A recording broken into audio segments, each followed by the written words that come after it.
Hello students, हम यहाँ प्रश्नावली 2B का प्रश्न नंबर 7 सॉल्व करेंगे। तो क्वेश्चन है, निम्न आकृति में समुच्चय P और Q के बीच एक संबंध R दर्शाया गया है। हम देख रहे हैं कि दो समुच्चय P और Q हैं और इनके अंदर इनके अवयव लिखे हुए हैं।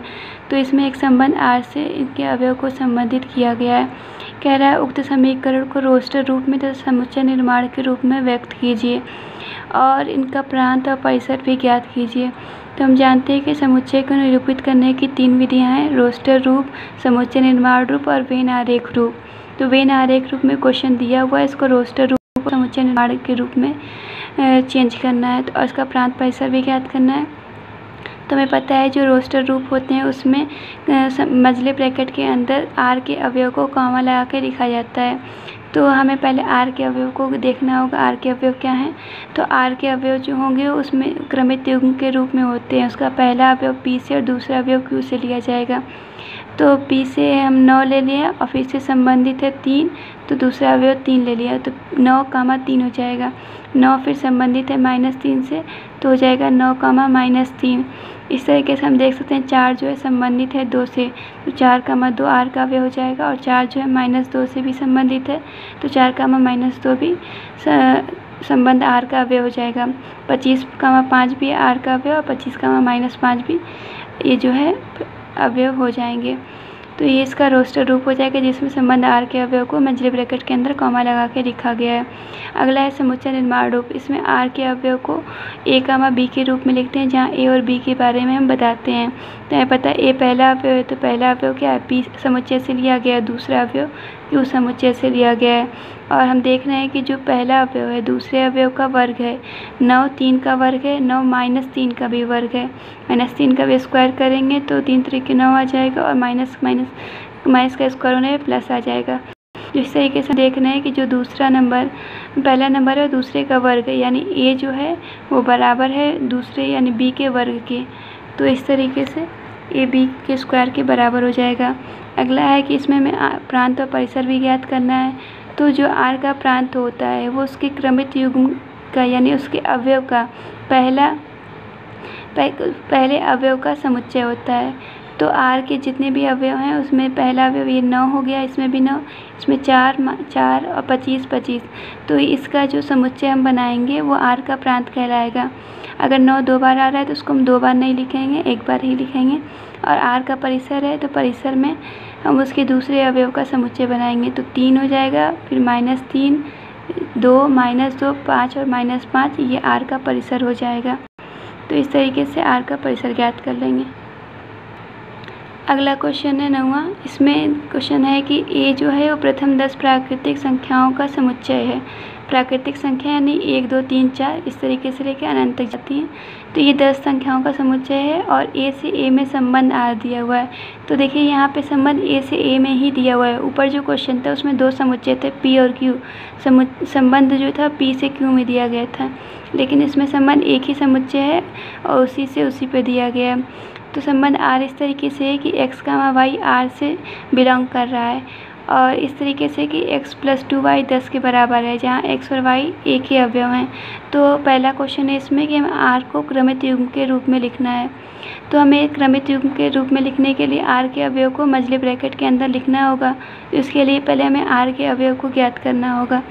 तो R का पहले हम देखेंगे A क्या है। A जो है प्रथम 10 प्राकृतिक संख्याओं का समुच्चय यानी 1 2 3 4 5 6 7 8 9 और 10। तो इस तरीके से संख्याओं का समुच्चय हो गया। अब हमें R के अवयव को ज्ञात करेंगे। तो हमें पता है कि x जो है वो A से बिलोंग कर रहा है, x और y दोनों दिया है कि A का ही अवयव है। तो x A से है, तो अगर हम x का मान जो है 1 रखते हैं, x बराबर 1 रखने पे, तो जब x का मान यहाँ 1 रख के y का मान निकालेंगे इस समीकरण से, x + 2y = 10, इस समीकरण से y का मान निकालेंगे। तो x का मान यहाँ पे हम 1 रख दिया, + 2y = 10, इधर ले जाके माइनस करेंगे 9 हो जाएगा और फिर 2 को इधर भेजेंगे तो आ जाएगा 9/2। तो y को भी यहाँ पे क्या लिखा है कि a से ही होना चाहिए, और हम देख रहे हैं कि y a में नहीं है, यानी y का जो मान है वो a में नहीं है। तो जब x तो a में है लेकिन y a में नहीं है, यानी x, y a में नहीं होगा, दोनों a में नहीं है, तो इस तरीके से जो इसका क्रमित युग्म होगा x, y, यानी 1,9/2, ये भी संबंध r का अवयव नहीं होगा।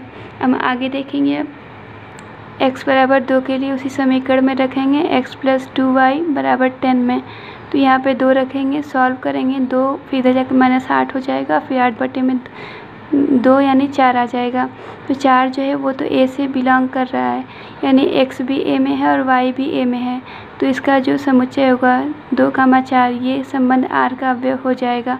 आगे देखेंगे x बराबर 3 के लिए, तो जब x बराबर 3 रखेंगे तो इसी समीकरण में रखेंगे x + 2y = 10, तो इसका मान आ जाएगा y का मान 7/2, और 7/2 जो है वो a का अवयव नहीं है, यानी जो 3,7/2 आ रहा है वो r का अवयव नहीं होगा।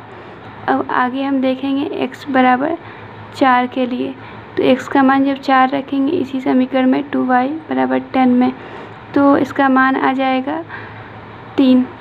तो हम देख रहे हैं ये a का अवयव है, तो जब ये a का अवयव है तो यानी 4 मतलब x, y यानी 4,3, ये संबंध r के अवयव होंगे। अब अगला देखेंगे x बराबर 5 के लिए, जब x का मान 5 है तो इस समीकरण में रखेंगे तो y का मान आ जाएगा 5/2, जो कि a का अवयव नहीं है, यानी हम कह सकते हैं कि 5,5/2 यानी x, y ये नहीं बिलोंग करेगा r से। अगला हम लेंगे x बराबर 5 हो गया, x बराबर 6 लेंगे, तो x बराबर 6 को समीकरण x + 2y = 10 में रखेंगे, तो y का मान आ जाएगा 2।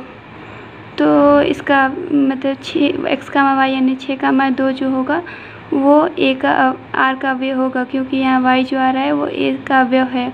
अगला रखेंगे x बराबर 7, x बराबर 7 रखने पर y का मान आ जाएगा 3/2, जो कि a का अवयव नहीं है, यानी 7,3/2 r का अवयव नहीं होगा। x बराबर 8 रखेंगे, तो 8 रखने पर y का मान जो है आ जाएगा 1, और चूँकि हमें पता है कि 8,1 जो है वो r ये a का अवयव है, इसलिए ये जो होगा r का अवयव होगा। x बराबर 9 रखेंगे तो y का मान आ जाएगा 1/2, जो कि r का अवयव a का अवयव नहीं है, इसलिए ये भी r का अवयव नहीं होगा। 9,1/2 ये नहीं बिलोंग करेगा r से।